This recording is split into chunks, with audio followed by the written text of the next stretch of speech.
តម្លៃមាសបន្តធ្លាក់យ៉ាងគំហុកនៅក្នុងយុគមិញនេះបាទជំរាបសួរពុកម៉ែបងប្អូនទាំងអស់គ្នា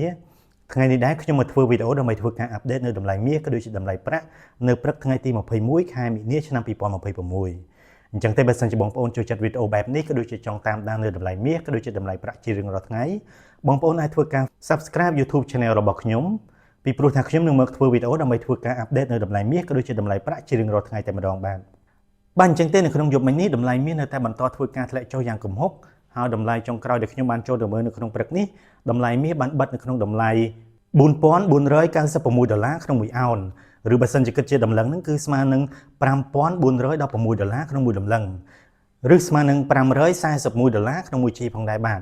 ចំណែកឯប្រាក់វិញប្រាក់ក៏បានធ្វើការធ្លាក់ចុះយ៉ាងគំហុកផងដែរហើយតម្លៃចុងក្រោយដែលខ្ញុំបានចូលទៅមើលនៅក្នុងព្រឹកនេះគឺប្រាក់ស្ថិតនៅក្នុងតម្លៃ$67ក្នុង1អោនឬបើសិនជាគិតជាតម្លឹងគឺស្មើនឹង$80ក្នុង1តម្លឹងឬស្មើនឹង$8ក្នុង1ជី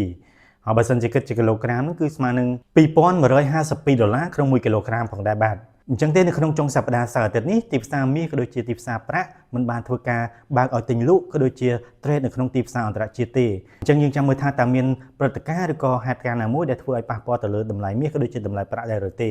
ហើយបើសិនជាមានហេតុការណ៍ទាំងអស់ហ្នឹងឬក៏មានការអាប់ដេតណាមួយខ្ញុំនឹងមកធ្វើវីដេអូដើម្បីធ្វើការអាប់ដេតដល់បងប្អូនទាំងអស់គ្នានៅក្នុងវីដេអូក្រោយបន្ថែមទៀតបាទ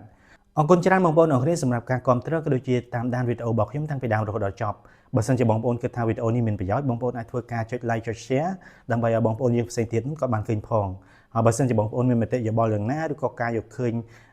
យ៉ាងណានោះបងប្អូនអាចធ្វើការ comment នៅក្រោមវីដេអូរបស់ខ្ញុំនេះបានបាទអរគុណច្រើនបងប្អូនទាំងអស់គ្នាជម្រាបលាបាទ